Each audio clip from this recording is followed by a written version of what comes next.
siapkan hati kita Bapak Ibu yang dikasih Tuhan. Kita mendengarkan kebenaran firman Tuhan. Setelah beberapa kita juga mendengarkan kesaksian yang luar biasa. Kita mau mencintai Tuhan lebih lagi. Kita percaya firman-Mu sore hari ini kekuatan bagi kami Tuhan. Dan kami percaya setiap firman tidak akan pernah kembali dengan sia-sia. Buka hati kami Tuhan. Haleluya Yesus.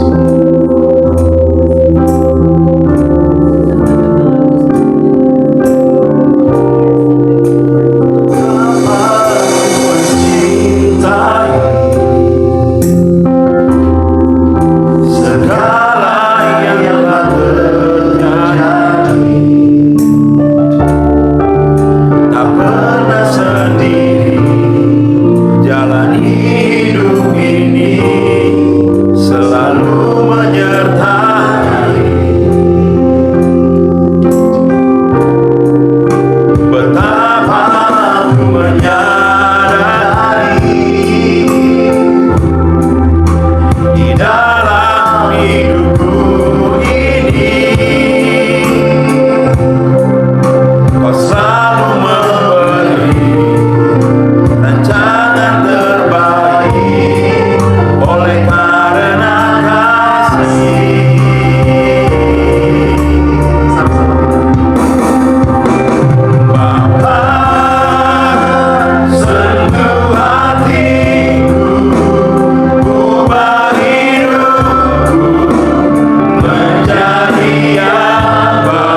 Dalam Binawa Family kami percaya Tuhan ada rencana Tuhan yang indah bagi setiap kami. Tuhan selalu memegang kendali dalam hidup kami, dan kami percaya Tuhan pegang hari esok. Apapun yang terjadi dalam hidup kami, segala oleh karena rancangan Tuhan yang indah, dan Tuhan tidak pernah merencanakan kecelakaan dalam hidup kami. Kami rindu tanah hati kami jadi tanah yang subur Tuhan, sehingga firman Tuhan benih ilahi boleh jatuh di sana, sehingga setiap kami boleh berakar, bertumbuh dan berbuah, dan hidup kami boleh memuliakan Tuhan.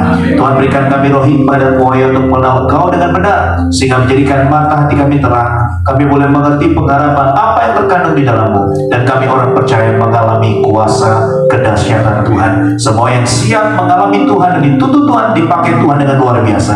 Semua yang percaya katakan amin. Silakan duduk Bapak Ibu. Shalom. Shalom. Apa kabar Bapak Ibu?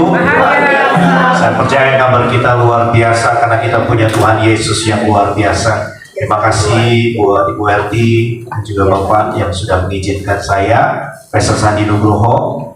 Saya lama sekali nggak ketemu Om Victor sama Tante ya, lama sekali, sudah berapa tahun. Ya, dulu Om Victor sama Tante sebelum pandemi main ke rumah mertua saya di Atambua, Ibu Dinja, pelayanan di sana. Sama Om Minggus juga, kami sama-sama di Om Honi Sirapanji di Manado. Sudah lama sekali, 10 tahun yang lalu mungkin.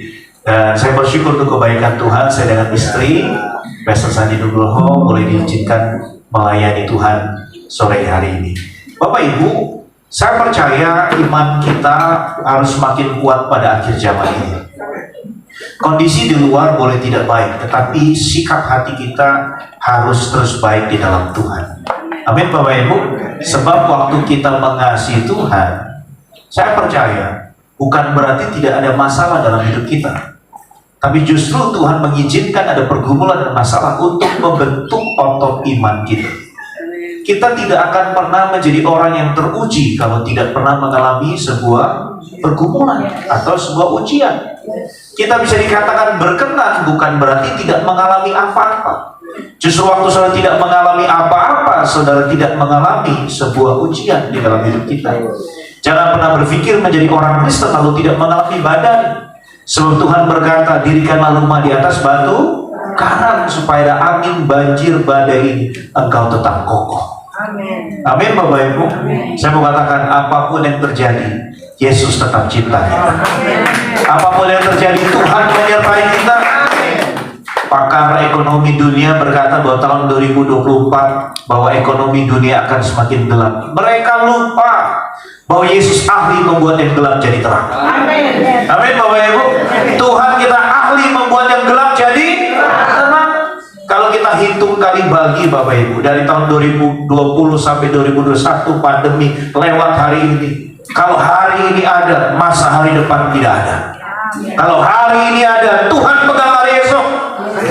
Orang Kristen, anak Tuhan, orang percaya, ujung-ujungnya pasti ditolong sama Tuhan. Jadi kalau belum di ujung, belum ditolong. Orang anak Tuhan ikut Tuhan itu pasti happy ending.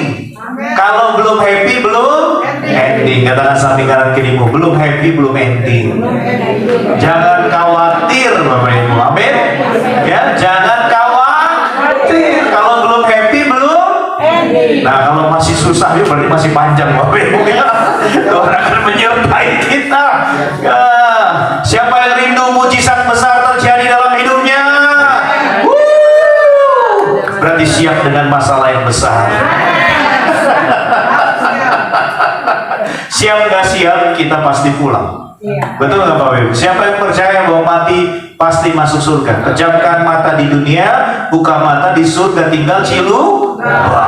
Sebab Yesus sudah mati bagi setiap kita, pasti kita diselamatkan. Siapa yang percaya mati pasti masuk surga? Siapa yang sudah siap? Katakan samping kanan kirimu, siap nggak siap pasti pulang. Jadi persiapkan diri kita untuk masuk dalam kerajaan Tuhan yang indah. Amin Bapak Ibu. Saudara, hari ini saya akan berbicara iman dan kekudusan Henokh. Bapak Ibu, di tengah-tengah dunia yang gelap dan jahat, membangun kekudusan adalah perjuangan yang tidak mudah saat ini Bapak Ibu. Teladan Henokh membuat kita memahami beberapa kunci untuk menjaga kekudusan. Kalau kita baca di Kejadian 5 ayat 21 sampai 24, setelah Henok hidup 65 tahun, ia memperanak Metusalah. Dan Henok hidup bergaul dengan Allah. Katakan bersama saya, bergaul dengan Allah. Dan saat Henok bergaul dengan Allah selama 300 tahun lagi setelah ia memperanakkan Metusalah, dan ia memperanakkan anak-anak laki-laki dan perempuan, jadi Henok mencapai umur 365 tahun. Dan Henok hidup bergaul dengan Allah, lalu ia tidak ada lagi sebab ia telah diangkat oleh Allah. Jadi orang yang bergaul dengan Allah pasti diangkat sama Allah. Biasanya diangkat itu hutangnya. Yang bilang amin ketahuan punya utang. Pergumulannya diangkat, bebannya diangkat, masalahnya diangkat. Jadi kalau saudara mau mengalami beban yang diangkat, dekat sama Tuhan. Bukankah tangan Tuhan berkata, marilah datang kepadaku yang letih lesu dan berbeban berat, maka kau diberikan kelegaan. Masalahmu berat, kenapa berat? Tidak datang sama Tuhan, jadi rasanya berat. Jangan andalkan kekuatan kita, rendahkan diri kita, andalkan Tuhan, maka Allah yang dahsyat akan bekerja dalam hidup kita. Justru waktu kita sulit, wajar. Kesulitan bagi manusia adalah kesempatan bagi Allah buat bekerja bagi kita. Jadi kalau kau sedang merasa sulit, wajar. Di sana Allah akan bekerja dalam hidup kita. Saya dan setiap kita hamba Tuhan ini, mungkin Om Victor, Om Ingus, Tante juga, semua ini sekolah Alkitab. Tapi saya bukan merendahkan Bapak Ibu. Kita boleh sekolah S1, S2, S3. Samsung sekarang S berapa Bapak Ibu? S24 Bapak Ibu ya. Jadi apapun yang kita pelajari tentang Tuhan, ilmu tentang Tuhan itu terbatas. Manusia otaknya sebesar bapau Bapak Ibu. Jadi kita tidak bisa memahami cara kerja Tuhan. Yang kita bisa pahami apa Bapak Ibu? Yang penting kita tahu satu hal, Yesus mengerti yang terbaik buat saya. Amin Bapak Ibu. Itu saja. Kalau saudara nggak paham A, B, C, waduh gimana cara kerja Tuhan? Kita wajar nggak paham. Tapi yang kita pahami cuma satu, Dia selalu mengerti yang terbaik buat saya dan saudara. Sabar saja, tenang saja, rendahkan dirimu. Waktu kita tidak bisa buka jalan, Allah ahli membuat membuka jalan. Dan kalau Tuhan sudah buka pintu, tidak ada satupun pintu manusia yang bisa tutup Bapak Ibu. Tapi kalau Yesus sudah pintu, manusia mana yang bisa buka Bapak Ibu? Jadi bersandarlah pada Tuhan. Promosi hanya datangnya pada Tuhan. Jalan terbaik hanya datangnya dari Tuhan, dan tidak ada yang lain. Waktu saudara mengandalkan Tuhan, Tuhan pasti menolong setiap kita. Bahkan di Ibrani 11 ayat 5 dan 6 berkata, karena iman Henok terangkat supaya ia tidak mengalami kematian, dan ia tidak ditemukan karena Allah telah mengangkatnya. Sebab sebelum ia terangkat, ia memperoleh kesaksian bahwa ia berkenan kepada Allah. Tanpa iman tidak mungkin orang berkenan kepada Allah. Katakan bersama saya, tanpa iman orang tidak mungkin berkenan kepada Allah. Bagaimana kita bisa memiliki iman? Siapa yang suka baca firman Tuhan boleh angkat tangan. Yang tidak kasih senyum kanan kiri, katakan bertobatlah, kerajaan Allah sudah dekat. Firman Tuhan berkata iman timbul dari pendengaran akan firman Kristus. Jadi kalau tidak pernah baca Alkitab, otomatis tidak punya iman. Kalau nggak punya iman, nggak punya pengharapan, nggak punya kekuatan. Makanya gampang sakit hati, gampang tersinggung, suka marah-marah, gampang baperan, suka kepo. Betul atau betul Bapak Ibu? Jadi orang kepo tuh nggak enak loh Bapak Ibu. Tetangga beli kulkas, kita yang kedinginan. Tetangga beli kompor, kita yang kepanasan. Tetangga beli motor baru, dapat duit dari mana? Jangan-jangan korupsi, jangan-jangan ini, jangan-jangan itu. Kasih senyum kanan kiri. Jangan pentingin harta orang.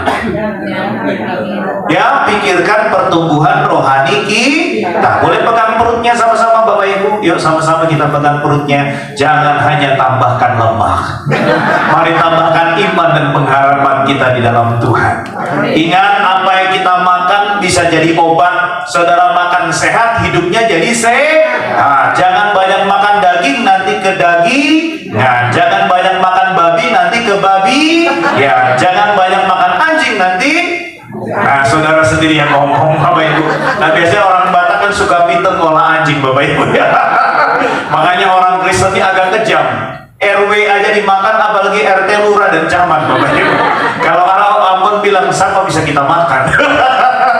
Tapi saya mau katakan satu hal yang luar biasa. Justru waktu kita mengasihi Tuhan, hidup kita juga harus sehat. Amin Bapak Ibu. Harus sehat supaya bisa memberikan yang terbaik bagi Tuhan. Apalagi yang di belakang sana yang sudah tengok-tengok makanan ini, sudah mulai harus bersabar. Sebab pencobaan lebih keras hari ini Bapak Ibu. Banyak makanan yang enak sebab Alvaro hari ini ulang tahun Bapak Ibu ya. Saudara, saya percaya kalau kita lihat Bapak Ibu dalam firman Tuhan, Kejadian 4 ayat 17, Kain bersetubuh dengan istrinya dan mengandunglah perempuan itu melahirkan Henok.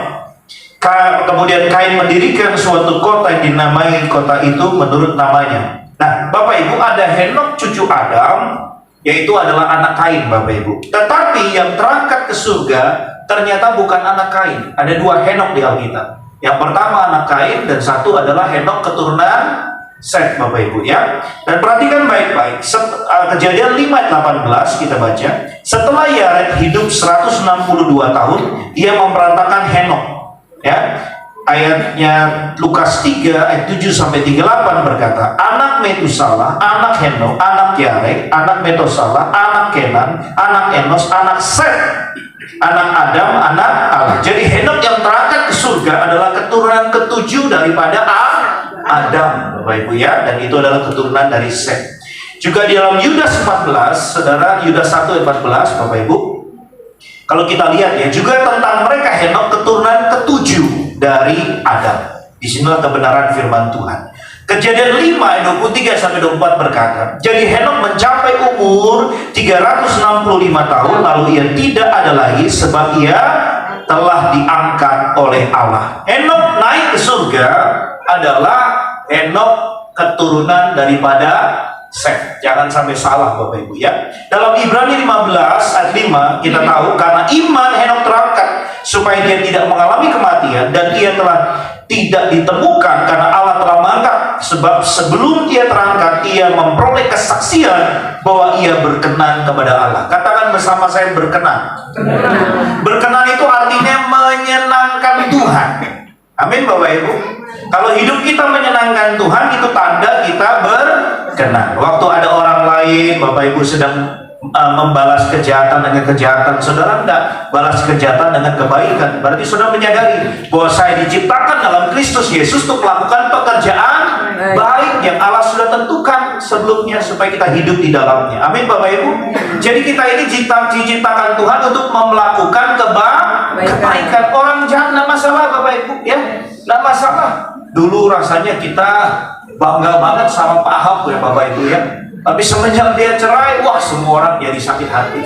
Dulu kita bangga banget sama Pak Jokowi, tiba-tiba anaknya dipersiapkan, ya kita rasanya kecewa. Tapi saya mau katakan begini Bapak Ibu, siapapun kita yang mengandalkan manusia pasti kecewa. Tapi kalau kita mengandalkan Tuhan, saudara tidak akan dikecewakan. Siapapun presidennya, saya percaya Tuhan pegang hari esok. Amin. Sebab firman Tuhan berkata apa? Tidak ada pemerintahan di dunia ini tidak berasal dari Allah. Amin. Jadi 14 Februari nanti Bapak Ibu, saya percaya Tuhan sudah pilih presiden yang sesuai dengan yang Tuhan mau. Amin Bapak Ibu. Sesuai dengan apa yang Tuhan mau. Amin Bapak Ibu. Makanya kita harus berdoa. Ternyata suara saudara menentukan nasib bangsa ini. Katakan samping kanan kirimu, jangan golput. Indonesia ada di tanganmu. Amin Bapak Ibu.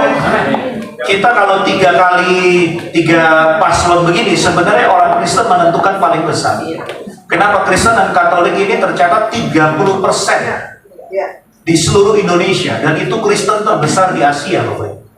Kita yang terbesar di Asia Tenggara itu. Bayangkan Bapak Ibu ya, kita 270 juta kali 10%, 27 kali 3, kita sudah menentukan nasib bangsa ini. Makanya kita rindu seharusnya gereja mempersiapkan pemimpin bagi masa depan. Dan saya berdoa nanti kalau ibu kota sudah pindah ke IKN, suatu hari akan ada presiden orang Dayak. Ada presiden orang Kristen. Amin Bapak Ibu. Kita berdoa, tidak ada yang mustahil bagi Tuhan. Katakan samping kanan kirimu, jangan-jangan anak dan cucumu jadi presiden. Tidak ada yang mustahil bagi Tuhan. Amin Bapak Ibu ya. Jadi Henokh tidak lagi hidup pada zaman nabi-nabi. Sebenarnya Henokh tidak zaman nabi-nabi, tapi kenapa Henokh dikatakan memiliki satu karunia yang luar biasa? Dalam Yudas 1 ayat 14 sampai 15 dikatakan, juga mereka Henokh, keturunan ketujuh dari Adam, telah bernubuat. Jadi di sini katakan Henokh itu juga melakukan suara kenabian. Amin Bapak Ibu. Dan dia juga hendak menghakimi semua orang yang menjatuhkan hukuman atas orang-orang fasik. Jadi dia juga menjadi orang yang menentang orang kehidupan orang yang tidak saleh. Pada orang-orang zaman itu dia menentang kehidupan orang fasik. Dia bernubuat, dan bernubuat itu adalah pekerjaan nabi. Katakan samping kanan kirimu, bernubuat bukan nubuat. Ya, Bapak Ibu. Nama Henokh dalam Yudaisme atau agama Yahudi, karena dia terangkat ke surga, nama Henokh ini sering disebut dalam sastra apokaliptik, Bapak Ibu, yang berurusan dengan akhir zaman dan gambaran tentang masa depan dan rahasia yang akan datang, dan berurusan tentang akhir zaman.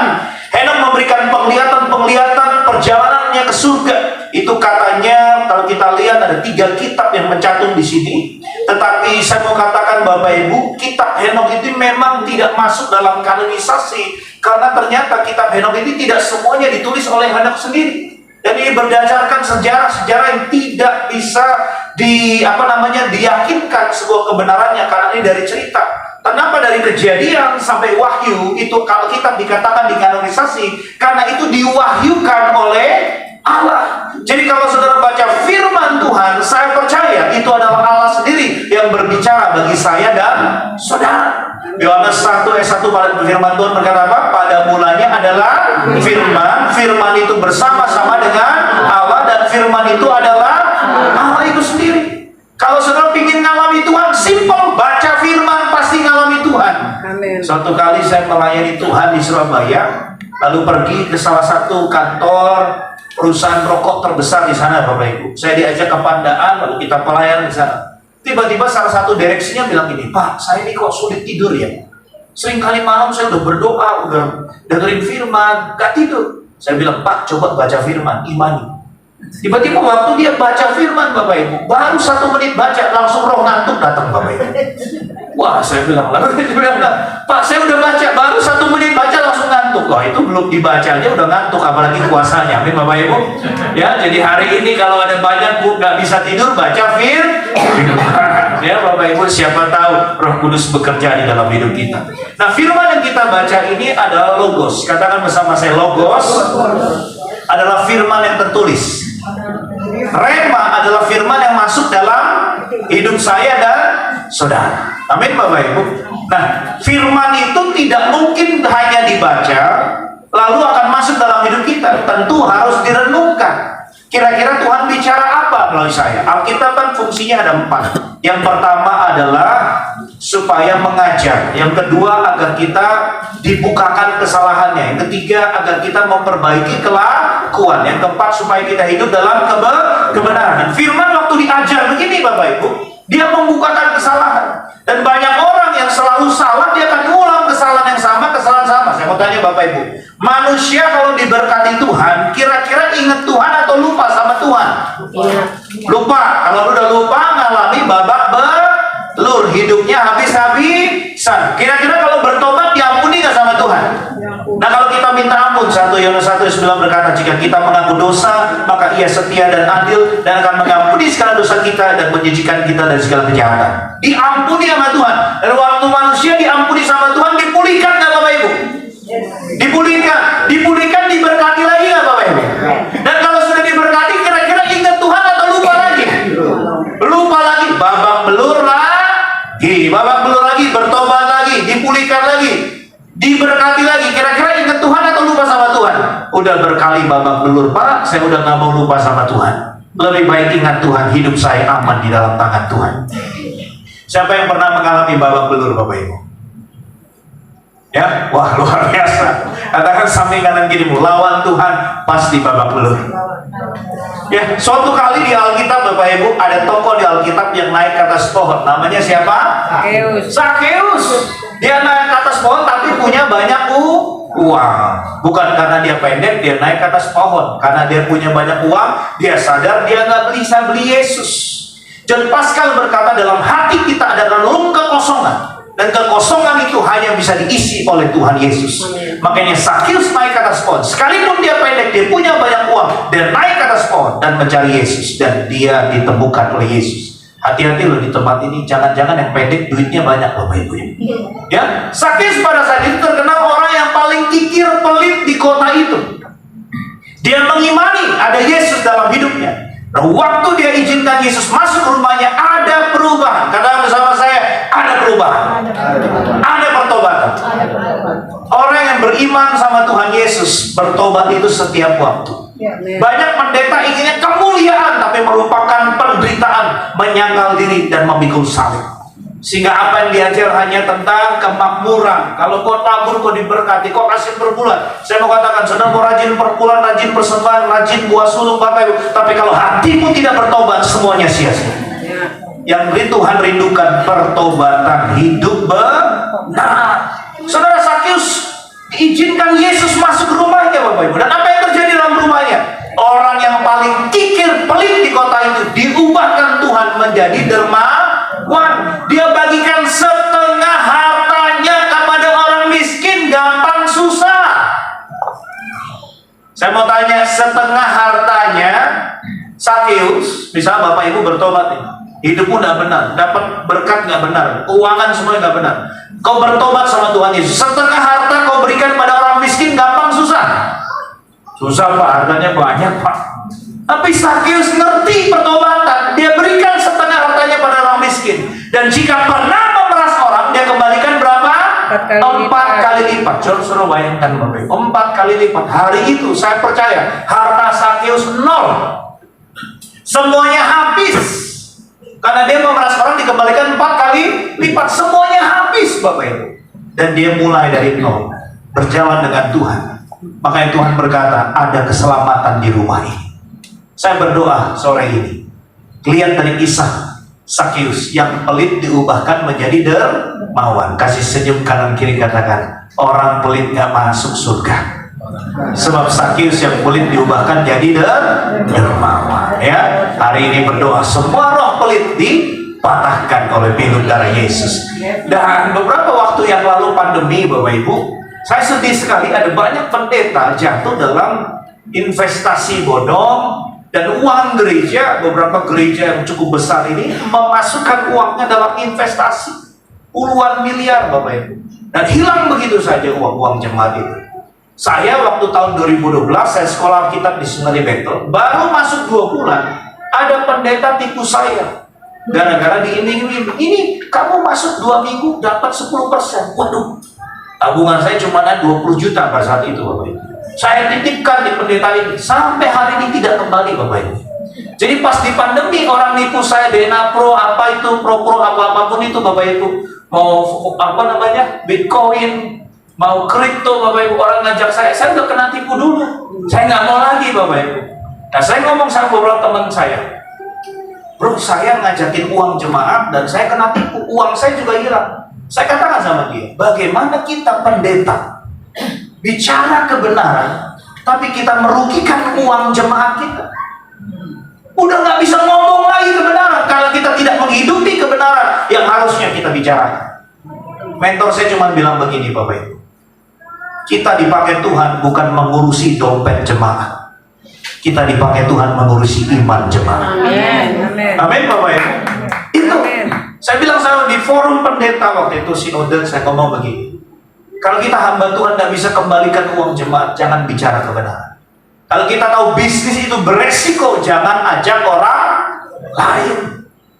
Iman saja, motivasi benar, tulus saja, tidak usah modus, pasti dipelihara Tuhan. Katakan samping kanan kirimu, cari Tuhan, jangan modus. Amin Bapak Ibu. Ya, jangan modus, tulus saja, motivasi benar, pasti diberkati. Ya, ada orang kadang-kadang, wah tapi kan kita harus seperti ini Pak, harus seperti Paulus bekerja. Tapi Paulusnya kerjanya benar Bapak Ibu. Ya, pengalaman Bapak Ibu, saya mengembalakan banyak pemulung. Kami ada 3 gereja kecil di Jalan Raja Wali Selatan, di kondominium Edelweiss, juga di Kebun Sayur Kapuk, belakang Kampung Ambon Bapak Ibu. Itu tempat narkoba yang paling sulit Bapak Ibu. Berkali-kali saya ngobrol kepada adik letting Pak Birawa, saya bilang, Mas, Bang Sarli ini banyak banget narkobanya. Waduh, itu harus dari atasan itu katanya. Sulit sekali, tapi anak-anaknya sekolah minggu pada kami. Dan juga kami melayani di Gading Serpong, di Unity, dan sedang membangun di Park Panjang dalam pelayanan untuk panti jompo dan juga gereja Tuhan di sana.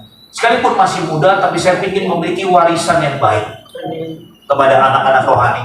Jemaat yang saya gembalakan umurnya kurang lebih 60-70 tahun. Jadi mereka adalah anak, tapi anak rohani, tapi usia tua Bapak Ibu ya. Ya, Tuhan izinkan Bapak Ibu.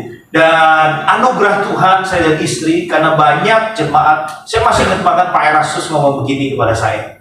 Kalau ada jemaatmu yang masih miskin, susah, kamu masih ambil perpuluhan persembahan dari gereja, saya kira itu kurang pas. Itu hati saya. Makanya 7 tahun dalam pengembalaan saya dan istri, saya tidak ambil gaji perpuluhan persentase.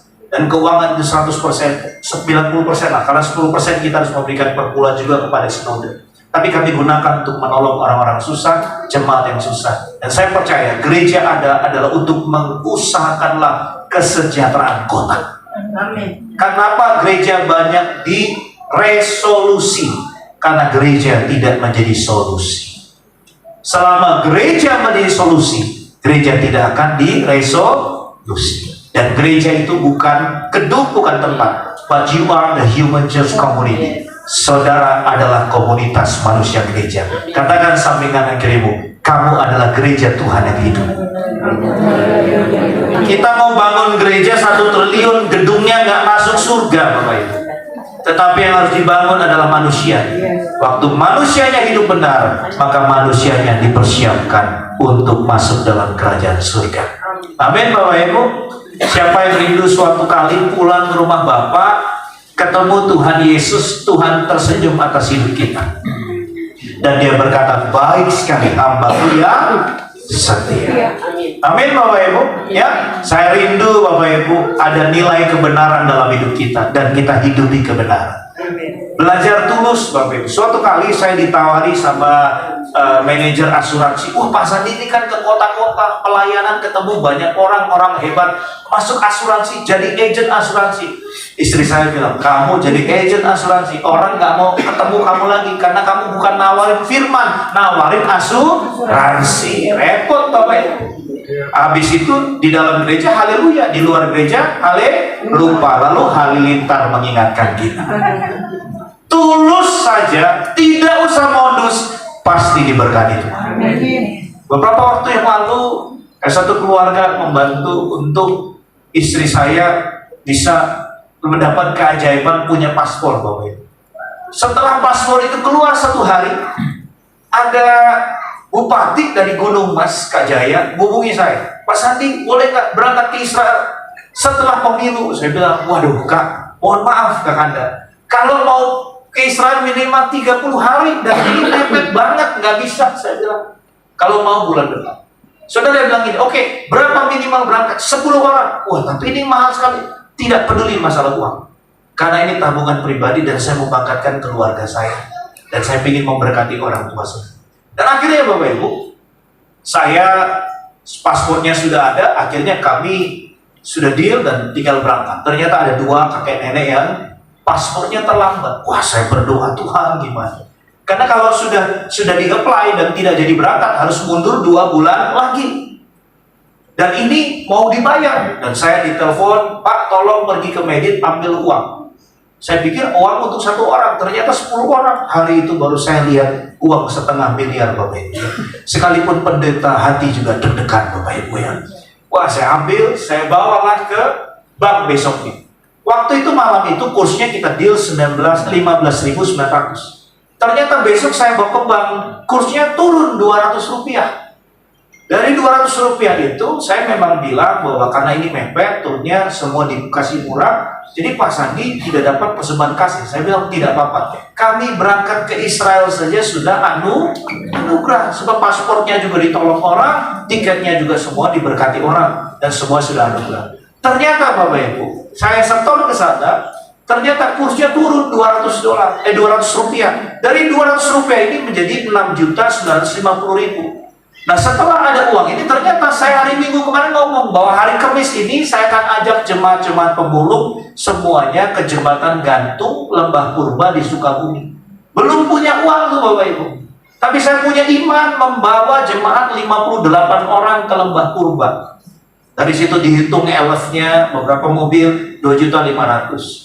Belum makannya, belum ini. Wah, saya berdoa dalam nama Yesus, Tuhan tolong. Ini pekerjaan Tuhan. Sebab Matius 25:20 berkata, Matius 25:40 berkata, apapun yang kau lakukan bagi salah saudaramu yang paling hina ini, kau melakukan untuk aku. Saudara, setelah saya setor uang dan ada kelebihan 6.950.000, saya telepon tur Kirana Tour Travel di Malang. Mas Immanuel minta maaf, ini ada kelebihan 6.950.000. Saudara tahu mereka bilang apa? Itu haknya Pak Sandi. Setelah mereka bilang haknya Pak Sandi, ya disiapkan untuk pelayanan hari Kamis kemarin. Ternyata dari mobil 2,5, tiket masuknya 3.400.000 Bapak Ibu. Makan malamnya semuanya. Ternyata semuanya pas, tidak kurang, tidak lebih. Selama saudara mau dipakai sama Tuhan, resource-nya dari Tuhan. Amin. Tulus saja, jangan pelit. Kalau pelit, wah tadi bilang, ayo kumpul jemaat semua uang, karena saudara mau dipakai sama Tuhan. Ingat, berkat dari setiap kita tuh kadang-kadang cuma numpang lewat. Tapi kalau mau dipakai Tuhan numpang lewat, lewatnya banyak. Tapi kalau numpang lewat sekali, masuk kantong, nggak lewat-lewat lagi Bapak Ibu. Mau pilih lewatnya cuma sekali atau lewatnya banyak? Siapa yang ingin lewatnya banyak? Katakan samping kanan kiri, mumpung masih hidup, mari jadi berkat, jangan pelit. Amin Bapak Ibu. Berikan kemuliaan meriah buat Tuhan. Ya, kita masuk next lagi, ada 2. Next lagi tadi kita sudah baca ini. Nah, yang pertama Bapak Ibu, apa yang kita bisa belajar dari kekudusan Henokh? Dia bergaul dengan Allah. Orang yang bergaul dengan Allah memiliki pengenalan akan Dia sebagai dasar. Kita bisa memiliki pengenalan dengan Allah waktu baca firman, renungkan. Yang pertama, firman ini bicara apa buat saya? Tuhan mau tegur saya apa? Saya harus rubah apa? Ada janji Tuhan apa yang akan terjadi dalam hidup saya waktu saya mentaati? Kira-kira di dalam hidup kita, kalau saya tanya Bapak Ibu, siapa yang beruntung punya Tuhan Yesus? Boleh angkat tangan. Kira-kira kalau dibalik pertanyaannya, Tuhan Yesus beruntung nggak punya manusia model kayak saudara? Nah, itu yang jadi pertanyaan dalam hidup kita. Kita beruntung punya Tuhan Yesus, tapi hidup kita menguntungkan Tuhan nggak Bapak Ibu? Saya ketemu Tuhan Yesus itu justru di atas puncak karir. Selesai dari Indonesian Idol 2012, ini keluarga gerejanya kakak ya, tante kita, Sean juga satu sinode ya, sama Om Victor, sama Sean. Nah, saya pulang 8 besar. Justru saya dipanggil Tuhan Bapak Ibu, waktu saya melayani Tuhan, tinggalkan entertain, layani aku. Belum sempat ngerasain, baru ngerasain 3 kali nyanyi, sekali nyanyi 30, 25 sama 20 juta. Itu langsung dipanggil Tuhan. Ternyata saya diberkati itu, ternyata itu tuh buat menyelesaikan sekolah Alkitab saya dan pelayanan Bapak Ibu. Ya, dan saya mau katakan begini Bapak Ibu. Justru kita itu diuji sama Tuhan bukan tidak punya apa-apa. Semua pendeta yang susah pasti tulus ikut Tuhan Yesus. Tapi kalau udah kaya Bapak Ibu, ya kemarin ngobrol dengan Pak Birawa, Mas, kalau sudah punya jabatan, punya fasilitas, punya uang, itu baru teruji. Ya, tapi saya bersyukur Pak Birawa dan Ibu RT sekalipun punya jabatan, tapi tetap peduli membangun mesbah dan menolong banyak orang di tempat ini. Amin Bapak Ibu. Kita harus doakan anak cucu mereka menjadi orang-orang benar dan dipakai Tuhan dengan luar biasa. Sebenarnya apa yang ditabur oleh Pak Birawa dan Ibu ini, dia bukan menabur buat dirinya sendiri, tapi dia menabur bagi anak cucu orang benar, tidak pernah meminta-minta. Dulu waktu kecil Bapak Ibu, saya tuh paling sebel sama pendeta. Karena pendeta itu, papa saya orang Ambon Bapak Ibu, mama saya orang Wonogiri. Jadi kalau misalkan papa saya itu orang Ambon, kalau masak kepiting itu 1 ember, itu so biasa toh. Lalu masak udang telur itu 1 ember, itu sudah biasa. Dan pendeta itu selalu datang pas jam makan malam, dan pendeta tuh makan paling banyak darah Yesus. Aduh, saya paling sebel di pendeta nih. Dan kalau sudah pendeta datang ke rumah, besoknya saya nggak dapat uang jajan. Berkali-kali pendeta datang, nah, mama ada. Oh, mama tidak ada, tolong jangan pergi lagi, cari rumah yang lain. Bikin susah aja pendeta, benci banget sama pendeta. Hari ini saya jadi pendeta, Bapak Ibu, darah Yesus. aduh, ampun Tuhan, ampun. Saya jadi hamba Tuhan. Tuhan ajak lagi makan di rumah orang. Tapi puji Tuhan, kalau makan di rumah orang, saya nggak makan banyak, cuman bungkus aja Bapak Ibu. Sebab kalau di tempat gue nanti dibungkusin terus. Saya kan minta tapi dikasih bungkus. Suatu kali ini cerita lucu. Ada pendeta meninggal, tangannya ke atas Bapak Ibu. Udah didoain, nggak turun-turun. Tiba teman-temannya datang. Dia ambil amplop, kasih di tangannya, langsung turun sendiri Bapak Ibu. Wah, darah Yesus. Makanya kita jadi hamba Tuhan ini harus benar-benar tulus. Sebab akhir zaman ini, saya mau katakan, yang ujian terbesar waktu kita punya jabatan, punya uang, dan punya itu. Dan waktu kita punya uang, masih sadar nggak bahwa segalanya dari Tuhan? Dan itu adalah titipan. Amin Bapak Ibu ya. Ya, hidup bergaul dengan Allah, memiliki pengenalan dengan Allah. Kalau kita berkenal Tuhan kita, hidup kita pasti jujur, anti korupsi, dan benar-benar memuliakan Tuhan dalam hidup kita. Dan terus bertumbuh dalam iman kepada Tuhan. Next Bapak Ibu. Boleh minta tolong Pak? Ya, bergaul dengan Tuhan itu berarti memiliki pengalaman bersama Tuhan. Siapa yang pernah ditolong Tuhan? Siapa yang percaya bahwa besok ada pertolongan Tuhan? Di masa depan Tuhan ada pertolongan Tuhan. Amin Bapak Ibu. Katakan samping kanan kiri bos. Sekali Tuhan menolong, selamanya Tuhan menolong. Selamanya Tuhan menolong. Saya bersyukur Bapak Ibu. Saya dilatih jemaat Bapak Ibu. Kita nggak dikasih apa-apa. Minta aja kebenaran rasanya sulit sekali. Tapi saya bersyukur saya dilatih dengan iman. Kekuatan kita ini hanya lutut dan air mata. Kadang-kadang suatu kali bersama dengan istri pada masa perintisan di tahun-tahun pertama, dia nggak bisa beli bedak Bapak Ibu. Ya, saya bawa ke Alfamart. Waktu saya bawa ke Alfamart, dia ngapain nih? Katanya mau beli bedak, ada merek termurah namanya Viva. Istri saya, wah ini beta nih orang Atambua, sampai tahu, waduh, ini bisa masalah ini orang timur. Saya bilang, tenang sudah, saya bilang, kamu pakai sebelum kami pakai, saya doakan penuh urapan. Sampai hari ini skincare-nya murah Bapak Ibu ya, karena didoakan sama suaminya. Namanya juga hamba Tuhan, menyangkal diri, memikul. Kita rindu Indonesia jujur. Begitu juga dengan gereja. Gereja yang tidak terbuka dalam keuangan, di akhir zaman ini akan ditinggalkan banyak jemaat.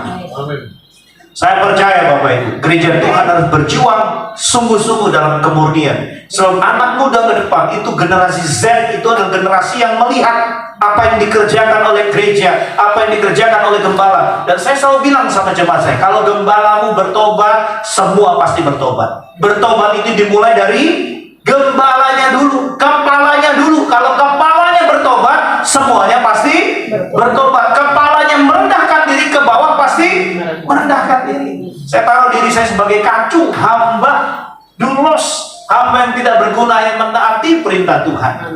Jadi kalau kita melayani, jangan bangga dengan apa yang kita lakukan. Semua karena anugerah. Amin Bapak Ibu. Ya, saudara, hal itu berarti help memiliki relasi yang dekat sama Tuhan. Katakan bersama saya, kalau saya dekat sama Tuhan, kalau saya dekat dengan Tuhan, saya dekat dengan pertolongan Tuhan. Amin Bapak Ibu. Siapa yang mau dekat sama Tuhan? Next, yang kedua Bapak Ibu, apa yang kita bisa belajar dari Henok? Henok adalah berkenan kepada Allah. Berkenan itu berarti menyenangkan hati Tuhan. Hidup sesuai dengan apa yang diharapkan orang-orang yang di sekitar kita. Katakan samping kanan kirimu dengan senyuman, aku mau lihat Yesus yang nyata dalam hidupmu. Ya, kekristenan itu Christ in me. Kristus harus lebih besar kepada agamanya. Agama itu adalah upaya menjangkau Tuhan. Apapun yang dilemparkan manusia ke atas akan jatuh ke bawah. That's religion. But Christianity is not talk about religion. Christianity is talk about relationship. Kekristenan itu bukan berbicara tentang agama, tetapi hubungan hubungan kita dengan Tuhan. Kebenaran yang kita kerjakan itu memuliakan Tuhan. Orang boleh halangi kita, orang boleh jelekkan kita, orang boleh buang posisi kita, tapi kalau saudara sudah di tangan Tuhan, tidak ada satupun yang bisa menghalangi. Katakan bersama saya milik Tuhan. Saya dijaga Tuhan. Saya dilindungi Tuhan. Saya disertai Tuhan. Apapun yang aku kerjakan, Tuhan buat beruntung dan berhasil. Amin Bapak Ibu. Katakan samping kanan kirimu, jangan takut sama setan. Kamu lebih serem daripada setan. Kenapa kita lebih serem daripada setan? Karena firman Tuhan berkata, roh di dalamku lebih besar kuasanya. Iblis ada di bawah kaki orang percaya. Suatu kali saya melayani di Tondano, ada teman saya master teologi, magister teologi. Kita sementara lewat kuburan, Bapak Ibu. Waktu dia lewat kuburan, dia bilang, permisi anak sapi mau lewat. Saya bilang, ya bukan anak sapi, anak Tuhan.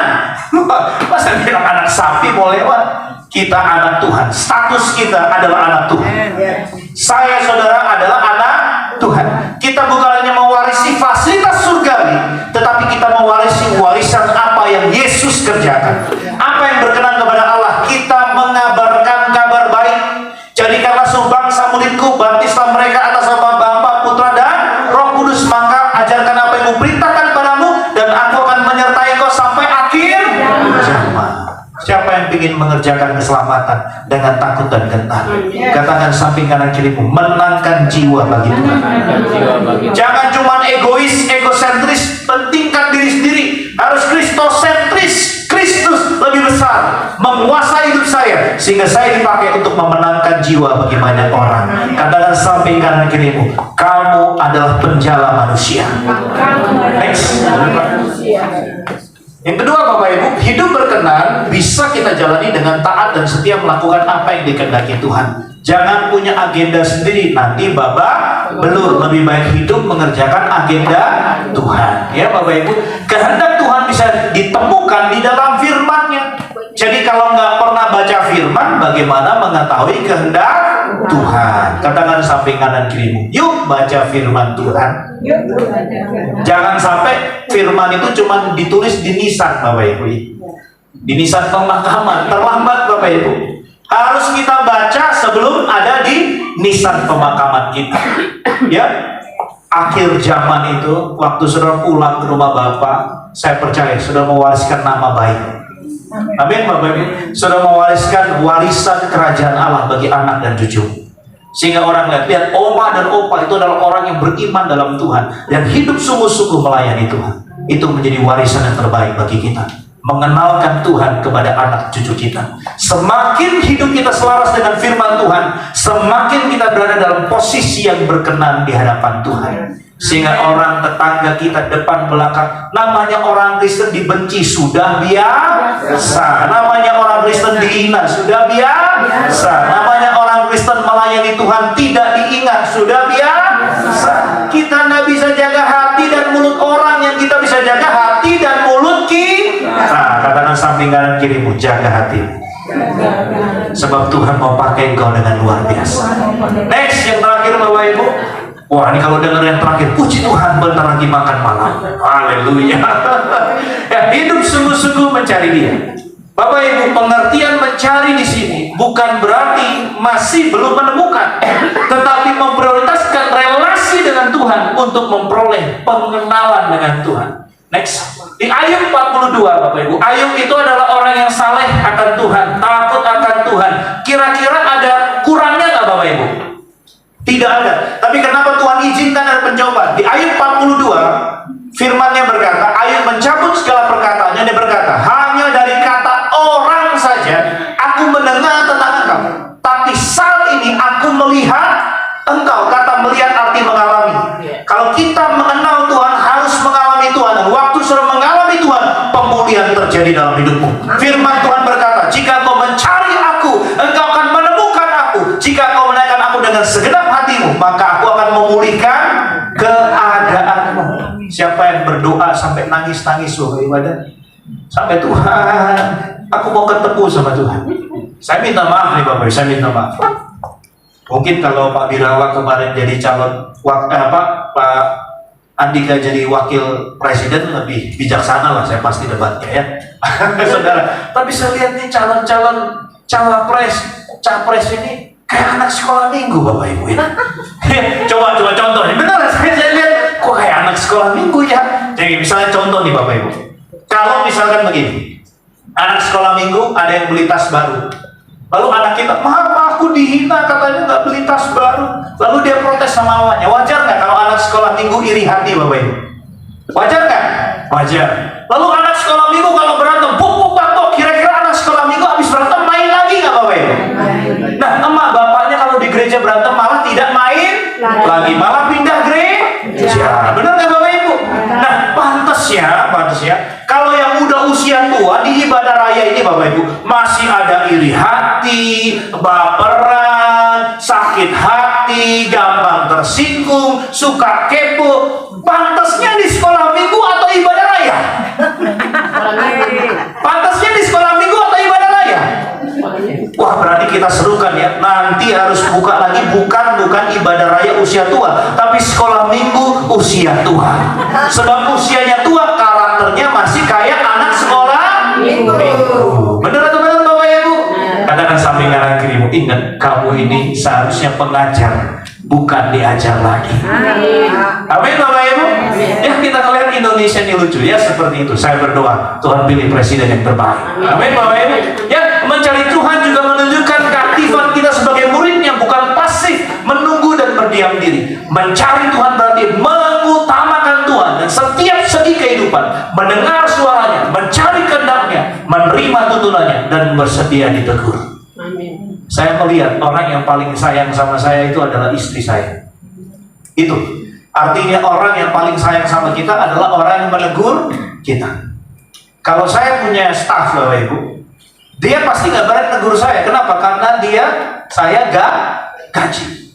Istri saya bukan lagi saya gaji, pegang gaji Bapak Ibu. Nah, itu yang paling bahaya Bapak Ibu ya. Dan saya bilang begini sama istri saya. Ya, kalau saya khotbah Bapak Ibu, saya khotbah duk 40 menit gitu, istri saya pulang perjalanan dari Jakarta sampai Parung Panjang, kami 2 jam dari Jakarta dan pulang. Istri saya khotbah lebih panjang daripada saya. Wah, ini duk, wah, karunia luar biasa. Sebab kamu kalau firman lebih dahsyat. Harusnya kamu sekolah kita. Istri saya tidak mau sekolah kita. Istri saya, maaf, waktu itu masih dia pengusaha dan dia juga masih sombong. Tapi ini kesaksian. Dia bilang, kamu ya, biar aku yang kerja, lu jadi pendeta, nggak usah ngemis ke orang lain, ngemis ke gue aja. Wah, begitu dia. Nggak usah minta ke orang lain, minta ke gue aja, saya akan kerja, lu jadi pendeta. Siap ibu. Siap. Nah, kita kan boleh panglima, tapi ada panglima di rumah. Di gereja boleh singa dari Yehuda, tapi di rumah ada singa betina Bapak Ibu. Wah, itu ya Bapak Ibu. Tapi Tuhan menegur istri saya. Dia di pandemi ini dia kena tipu 1,5 miliar, hilang semua investasi, kripto semua hilang. Saya udah ingetin, Bu Gembala sudah diberkati, jangan lupa tabur pembangunan. Nanti ini masih butuh modal, habis semua modalnya Bapak Ibu. Setelah itu 7 hari 7 malam dia sakit. Dari ujung kepala sampai ujung kaki seperti orang kusta. Dia garuk, semua luka penuh dengan darah dan nanah. Tiap hari Bapak Ibu dia cuma kuat itu disiram air panas. Disiram air panas supaya sakitnya itu berhenti. Tapi namanya gatal, luka kena air panas, tambah gatal. Dia berutus setiap malam Bapak Ibu. Hari pertama dia pergi ke rumah sakit bersama dengan mertuanya ibu saya.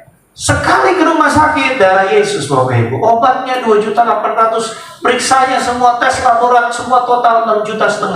Saya bilang, Tuhan, kita ini pendeta bukan pendekar. Jangan mahal-mahal kalau berobat, tapi dikasih obat satu pun nggak bisa. Tiap malam saya cium kakinya, saya rendahkan di Tuhan, ampuni aku dan istri. Hari itu Bapak Ibu, hari ke-8, semua bekas lukanya, oh, saya mesti, memang sudah waktunya berhenti khotbah. Sudah, siap. Memang sudah waktunya berhenti ini. Ya, Bapak Ibu, sedikit saya saksikan. Hari ke-8, dari ujung kepala sampai ujung kaki, semua bekas itu hilang. Dia datang pada saya dengan m-bankingnya, duitku cuma tinggal 180 perak. aku mau jadi hamba Tuhan, aku mau sekolah kitab, aku udah punya uang. Saya bilang, aku pernah gak punya uang sekolah kitab, tapi Tuhan sekolahkan saya. Dan tahun ini istri saya selesai, bulan Agustus di wisuda. Dan puji Tuhan, IP-nya terbaik di kelasnya. Jadi kadang-kadang kita suami tidak bisa lawan istri, biar Tuhan yang tegur. Dan akhirnya Tuhan pakai sebaliknya, betul. Waktu istri tidak bisa ngomong ke suami, biar Tuhan saja yang tegur. Tapi perhatikan, teguran Tuhan mendatangkan kebaikan. Dulu kalau saya suruh istri saya melayani, ayo maju, langsung cubit saya. Aduh Bapak Ibu, itu cubitan berbekas. Tapi sekarang kalau saya suruh, langsung berangkat, siap melayani Tuhan. Hidup bagi Kristus, mati adalah keuntungan. Saya undang Bapak Ibu bangkit berdiri, mari kita datang pada Tuhan. Siapa yang diberkati Tuhan sore ini? Siapa yang mau dipakai Tuhan? Suami istri adalah unity. Waktu kita dipakai Tuhan, tujuannya adalah memuliakan Tuhan. Boleh di-GO. Hidup ini adalah kesempatan. Hidup ini untuk melayani Tuhan. Jangan sia-siakan waktu yang Tuhan beri. Hidup ini harus jadi berkat Tuhan. Oh Tuhan, pakailah hidupku.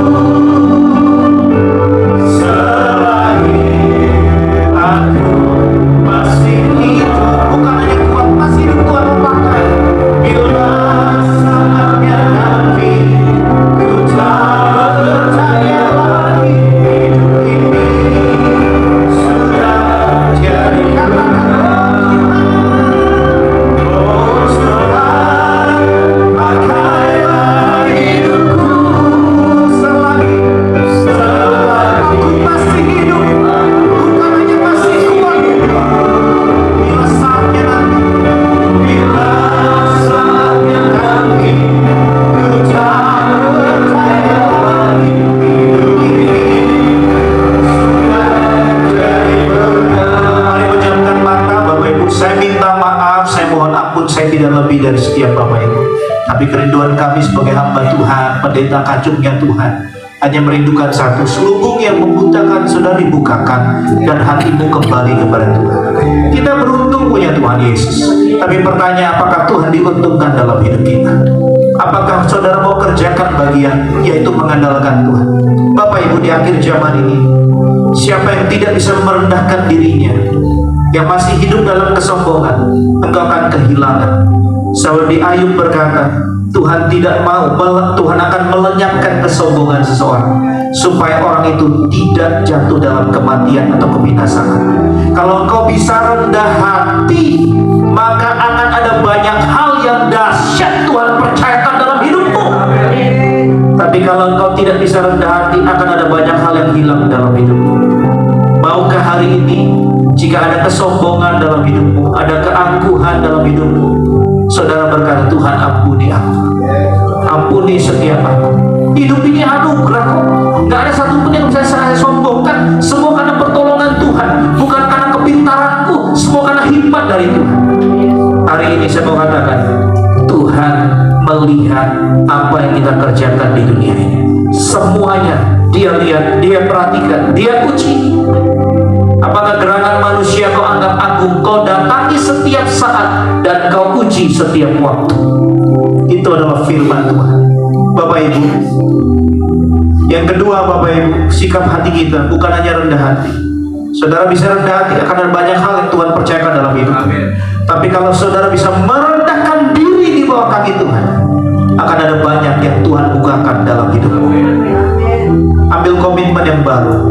Siapa yang mau bertobat sungguh-sungguh, hidup mau menyangkal diri dan memikul salib, menjadi prajurit Kristus, menjadi sahabat Kristus, mengenal Tuhan, dan menjadi mempelai Kristus yang mempersiapkan diri untuk mengalami Tuhan. Jika kau sungguh-sungguh mau bertobat dan merendahkan diri di hadapan Tuhan, taruh tangan kananmu di dadamu. Tuhan, kau melihat setiap kami yang menaruh tangan kanan kami di dada. Kami tahu Tuhan, di akhir zaman ini kami cuma mau jaga hati kami tetap rendah hati, supaya supaya kelemah lembutan karakter Kristus ada dalam hidup kami, dan kekuatan kami dalam merendahkan diri di bawah kaki Tuhan. Waktu Yesus berdoa di Taman Getsemani, dia berpeluh darah sampai berkeringat darah, dan waktu dia berdoa, malaikat memberikan kekuatan kepada dia. Banyak doa, banyak pertolongan Tuhan, banyak doa, banyak mujizat. Engkau tidak berdoa, engkau tidak mendapatkan apa-apa menurut Alkitab. Tapi kalau hari ini kau merendahkan diri dan sungguh-sungguh mencari Tuhan, maka engkau akan dipulihkan oleh Tuhan. Tergenapilah firman Tuhan di persekutuan doa di tempat ini. Tanda heran dan ajaib dan kuasa Tuhan terjadi. Yang sakit disembuhkan, yang lemah dikuatkan, yang berbeban Tuhan berikan jalan keluar. Dan kami berdoa Yesaya tergenapi, di mana bangsa-bangsa akan datang, raja-raja akan datang, bahkan jemaat di tempat ini, semua keluarga di tempat ini diubahkan jadi raja-rajanya Tuhan. Diberkati buat jadi berkat, diberkati untuk memperlebar kerajaan Tuhan jadi tangan dan kaki Tuhan. Anak-anak rohani akan berdatangan. Kami semua di tempat ini akan memuridkan banyak orang, dan juga berdoa untuk kekayaan bangsa-bangsa dicurahkan. Rumah ini akan menjadi rumah roti, memberi makan banyak orang dalam firman, dalam jasmani dan juga rohani. Berkati Bapak dan Ibu Tuhan, kami percaya Tuhan akan pakai mereka dengan luar biasa. Sebentar lagi akan ada bintang Tuhan yang dipercayakan oleh Pak Irawan, dan kami percaya semakin tinggi pangkatnya, semakin berdampak bagi kemuliaan Tuhan. Semakin siap dipakai Tuhan.